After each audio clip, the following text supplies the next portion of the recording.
Qualche mese prima dell'ingresso dell'Italia in guerra, parlo della prima guerra mondiale,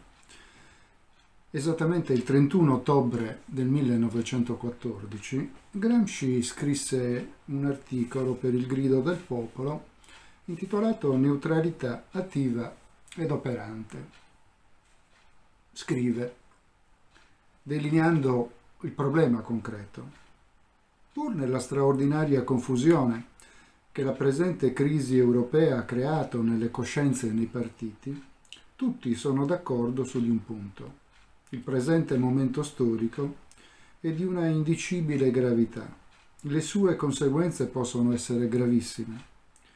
E perché tanto sangue si è versato e tante energie sono andate distrutte, facciamo in modo che il maggior numero possibile di questioni che il passato ha lasciato insolute venga risolto e l'umanità possa ripigliare la sua strada senza che ancora tanto grigiume di tristezze e di ingiustizie le intralci la via, senza che il suo avvenire possa essere a breve scadenza attraversato da un'altra di queste catastrofi che richieda di nuovo un altro come questo formidabile dispendio di vita e di attività. E poco oltre si chiede quale deve essere la funzione all'interno di questo quadro molto grave che appunto avrebbe visto poi l'Italia partecipare alla prima guerra mondiale nel maggio del 1915, quale dovesse essere il ruolo, la funzione dei socialisti italiani.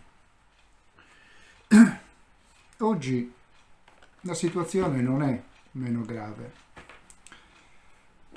Non siamo alla vigilia di una guerra mondiale, per fortuna. Però è anche vero che la situazione internazionale complessiva, come dimostra l'attuale crisi proprio in Europa, ancora una volta in Europa, fra Russia ed Ucraina, è una possibile, molto lontana, remota ovviamente, terza guerra mondiale, così come paventato dal presidente degli Stati Uniti Joe Biden, ci pone nella stessa condizione in cui Gramsci si trova nel 1914, in cui il socialismo italiano si trova nel 1914, anche perché, come sappiamo, il Partito Socialista Italiano, almeno quella parte che in qualche modo faceva capo a Mussolini, prese una grave sbandata, passando dalla neutralità per l'appunto all'interventismo, determinando poi l'esito finale in senso fascista del destino politico di Mussolini. Gramsci rileva la gravità della situazione, teme che appunto una eventuale guerra, come poi accadrà, ci riporti indietro nella civiltà, non solo nel tempo. Le guerre sono sempre una catastrofe, tutte le guerre sono state e sono una catastrofe. E quindi la necessità che pone Gramsci di risolvere le questioni, di andare sul concreto, di allontanarci da un astratto ideologismo o da uno schieramento di campo, anche se qualche riflessione è necessaria farla anche su questo aspetto, è effettivamente il punto della questione, risolvere i problemi, andare alla radice di questi problemi, risolverli tenendo conto degli interessi non di una sola parte, ma di tutte le parti in causa. La geopolitica, che ha avuto un grande successo in quest'ultimo periodo, anche se, a dire il vero, pur non chiamandola così, la politica internazionale, la politica estera ovviamente ha sempre avuto un ruolo fondamentale nella vita degli stati, sia nel bene che nel male, ci pone questa questione, e cioè di come preservare la pace, non solo a livello europeo, ma a livello mondiale, perché non c'è soltanto il problema dei rapporti molto vicini, tesi, fra Russia ed Ucraina, ma più in generale c'è una scomposizione della politica internazionale che vede progressivamente declinare il ruolo egemone degli Stati Uniti e l'emergere di una nuova potenza, sicuramente, come la Cina, che tende a contrastare l'egemonia americana nell'est dell'Asia, e dall'altra parte una vecchia potenza un po' acciaccata, un po' decaduta, la Russia, che si sente un po' l'erede dell'Unione Sovietica o, se parliamo di Putin, un po' l'erede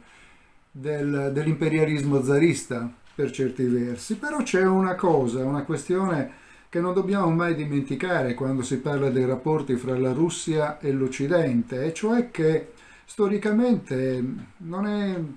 stata mai la Russia ad attaccare l'Occidente. Diciamo che da Napoleone in poi, passando poi per Hitler, è l'Occidente che ha attaccato la Russia. Napoleone prima, appunto, Hitler successivamente. Quindi c'è nella storia russa, nel DNA russo degli ultimi 2 secoli, questa preoccupazione, questa minaccia che comunque potrebbe venire da Occidente, per cui la Russia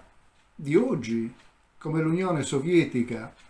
di un tempo, tende in qualche modo a tenere le distanze, a mantenere le distanze da un possibile avversario, che in questo caso sarebbe la NATO fondamentalmente, dai propri confini. E naturalmente quando esisteva ancora l'Unione Sovietica, questo ruolo è stato svolto dai cosiddetti stati cuscinetto, cioè da quei paesi dell'Europa dell'Est che si frapponevano fra la Russia o l'Unione Sovietica e il mondo occidentale, l'Europa occidentale. Ma con la caduta dell'Unione Sovietica e l'indipendenza di molti di questi ex stati che poi hanno chiesto di aderire alla NATO, compresa appunto l'Ucraina, e questo è il fulcro della questione in questo momento, e chiaramente pone la Russia, ripeto, indipendentemente dal fatto che ci sia Putin o meno a guidare questo paese, in una posizione difensiva, e che però tende, proprio per riaffermare questa sua posizione di politica estera, di difesa dei propri confini, in una posizione d'attacco, forse mettendo in pratica il detto che la miglior difesa è l'attacco, perlomeno un attacco apparente, un attacco possibile, un attacco potenziale, che comunque tende a minare le sicurezze degli avversari, ponendoli di fronte ad un problema, e cioè quello dell'espansione della NATO verso est, che certamente fa gli interessi degli Stati Uniti e quindi riconferma il proprio ruolo egemone nel mondo occidentale, nel mondo capitalistico, ma io non sono sicuro che lo stesso valga per i paesi europei, soprattutto quelli riuniti nell'Unione Europea, che invece dovrebbero perseguire rapporti sicuramente pacifici, sia con la Russia, nonostante tutto non è un paese certamente modello di democrazia,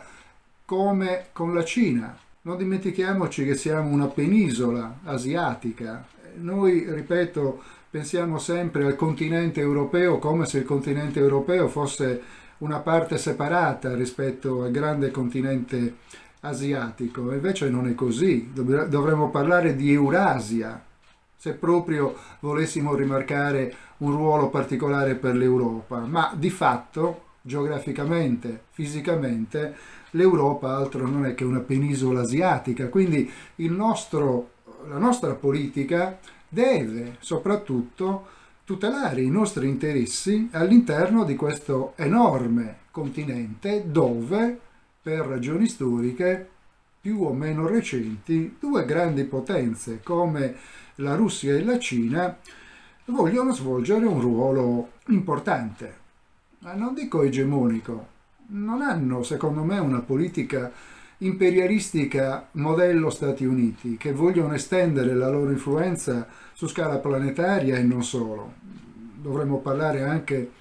dello spazio. Ed è preoccupante anche questa tendenza che però accomuna anche la Cina, un po' meno la Russia, ma probabilmente c'entra anche la Russia ad utilizzare lo spazio non solo per fini scientifici, come grosso modo è stato fino adesso, ma anche per fini militari e non soltanto di osservazione satellitare di quel che fanno gli avversari, ma proprio come arma, come luogo in cui disporre delle armi che possono o colpire satelliti avversari oppure tentare di colpire direttamente dei luoghi sulla superficie